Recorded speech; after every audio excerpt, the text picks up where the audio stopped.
در قسمت دوم پلی میان تاریخ و افسانه از اسکندر مقدونی و رویاروییش با داریوش سوم گفتیم که با وجود برتری کمی سپاه ایران، رومی‌ها نیزه‌های بهتری داشتن و اسکندر با هوشمندی داریوش رو بارها شکست داد و در نهایت هم داریوش سوم با حیله 2 تن از همراهانش کشته شد.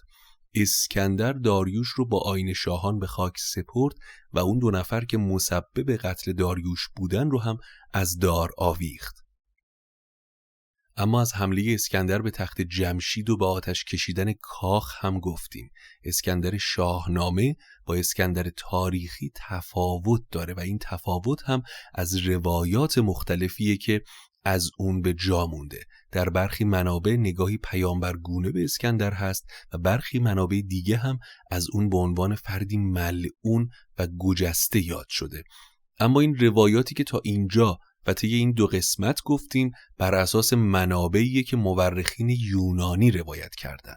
اما حالا به بررسی اسکندر در تاریخ ایران و اشاره هایی که در منابع پهلوی بهش شده میپردازیم، چرا که در این آثار اسکندر فردی ظالم و به عبارت دیگه گجستک و نفرین شده است. در اون چه که فردوسی راجع به اسکندر میگه تناقضی آشکار وجود داره. در اسکندرنامه فردوسی اسکندر گاهی شاهزاده‌ای از نژاد کیانی، مردی پاکدل و آزاده است که بر مرگ دارا هم زاری میکنه، به دنبال تابوتش میره و انتقامش رو میگیره، به زیارت کعبه میره و در تاریکی در پی آب حیاته. این اسکندر نه تنها فاتحه بلکه جوینده حکمت و دانشه.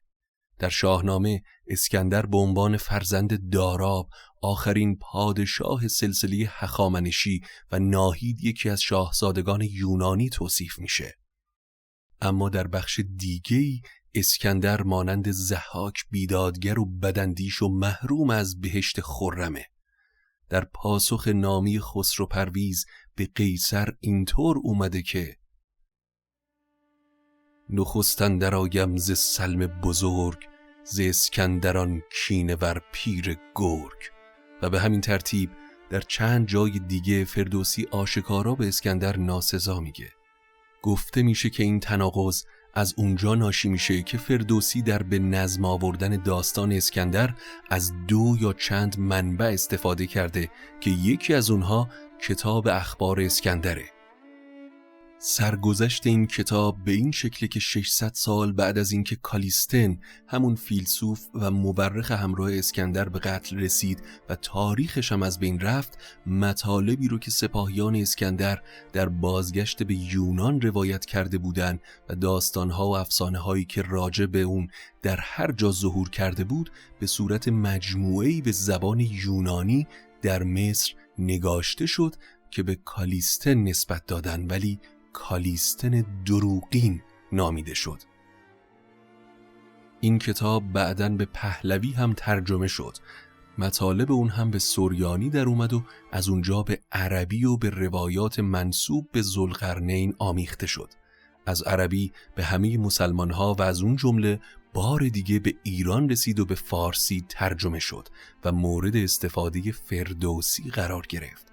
چون فردوسی عادت داشت که در نوشته‌هاش رعایت امانت بکنه، هم نوشته‌های این کتاب رو که تعریف و تمجید از اسکندره در نظم خودش آورده و هم از روایات ایرانی درباره اسکندر استفاده کرده که اون رو ملعون نامیدن. در اینجا این رو هم اضافه بکنیم که در اسکندرنامه سریانی مطالبی وجود داره که در اصل یونانی اون دیده نمیشه.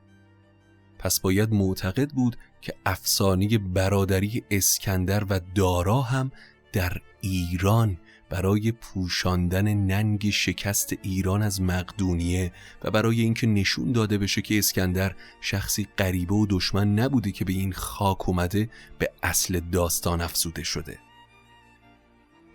اما در بخش آخر میخوام به داستان ذوالقرنین هم بپردازم، چرا که بهش اشاره کردیم.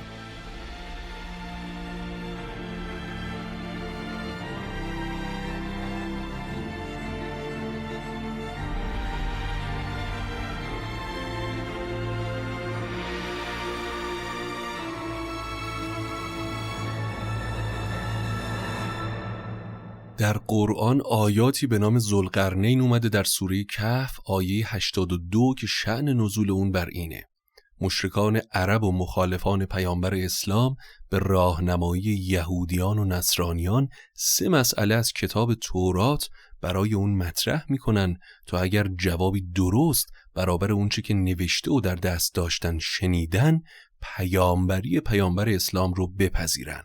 سوال اول اونها راجع به نوشته‌ای به نام روح بود که بزرگترین فرشته توراته و بعضی اون رو جبرئیل میدونن و بزرگی اون چنانه که هر 2 عالم و اون چه میان 7 آسمان و زمینه در بین ابروی اون جا میگیره. پرسش دوم درباره اصحاب کهف و سوال سوم قصه ذوالقرنین بود که چگونه به مشرق و مغرب رسید و حدیث سد یاجوج و ماجوج چه بود. اونها پاسخ رو از پیامبر اسلام شنیدن، پاسخی که از اون در شگفت میشن اما ایمان نمیارن. ولی ذوالقرنین واقعاً چه کسی بود؟ خیلی ها رو ذوالقرنین دونستن که بعضی از اونها معروفتر از بقیه است.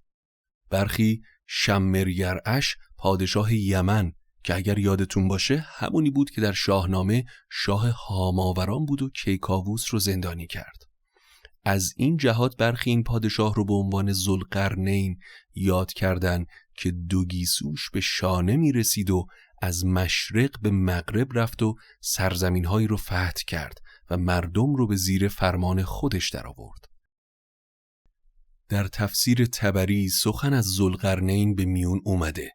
یکی ذوالقرنین اکبر که معاصر حضرت ابراهیم و خضر نبی مقدمه لشکر اون بوده و دیگری ذوالقرنین اصغر که اسکندر مقدونیه و سد یاجوج و ماجوج رو ساخته.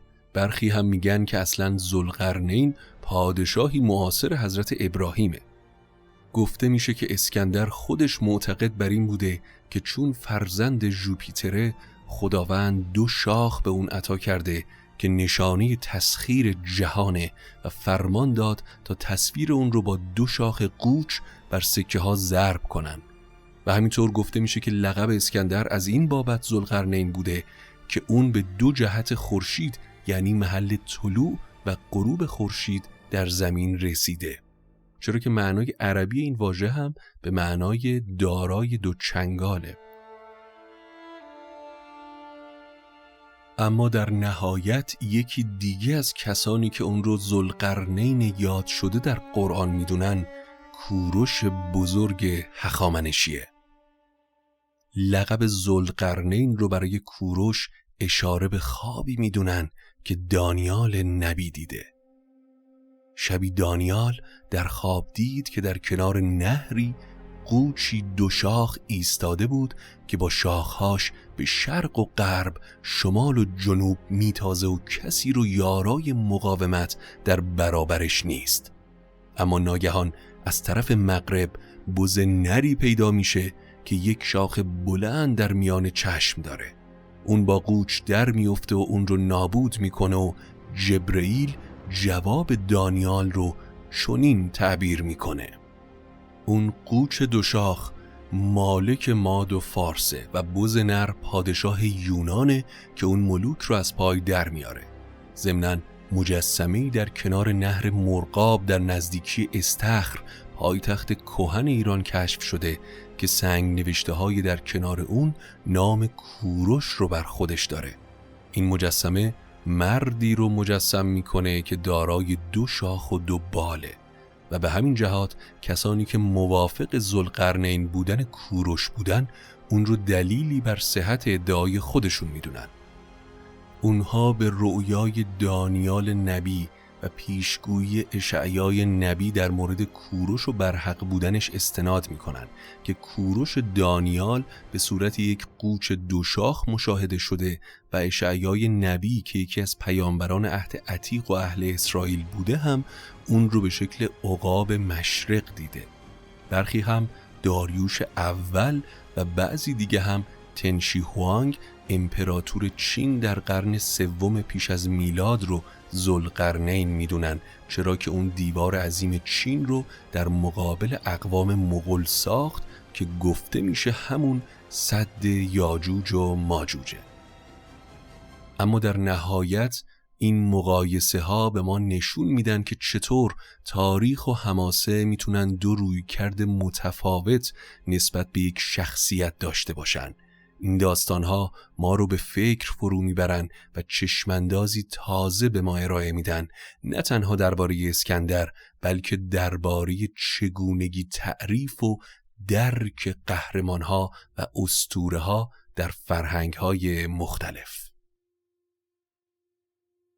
اما از جمله منابعی که برای ساخت این اپیزود استفاده شده، الکساندر بزرگ رویای یک امپراتوری اثر رابین لین فاکس. این کتاب به تحلیل جامع و دقیقی از زندگی و دستاوردهای الکساندر بزرگ میپردازه. تاریخ تمدن ایران اثر حسن پیرنیا. این کتاب هم به بررسی تاریخ و تمدن ایران با تأکید بر دوره‌های مختلف از جمله دوره هخامنشیان میپردازه و میتونه برای درک زمینه تاریخی اسکندر مفید باشه و همینطور پژوهشی درباره اسکندر در تاریخ از ایرج گلسرخی. امیدوارم که از شنیدن این اپیزود لذت برده باشید و نظراتتون رو حتما با ما به اشتراک بگذارید و فراموش نکنید که کانال یوتیوب داستامینوفن رو دنبال بکنید. اونجا ویدئوکست های جذابی رو ما از شاهنامه برای شما گذاشتیم که خالی از لطف نیست که تصاویر رو هم در کنار صوت داشته باشید. ممنونیم از همه شما عزیزانی که داستامینوفن رو به دیگران معرفی میکنید تا دیگران هم با شاهنامه و آثار ملیشون آشنا بشن. ممنونم از اصلان جوشنپوش، تدوینگر عزیزمون که در کنار من در ساخت این اپیزود من رو همراهی کرده، همینطور در جستجو برای منابع معتبر برای ساختن این اپیزود. تا قصه بعدی قصتون بی غصه باشه. خدا نگهدار.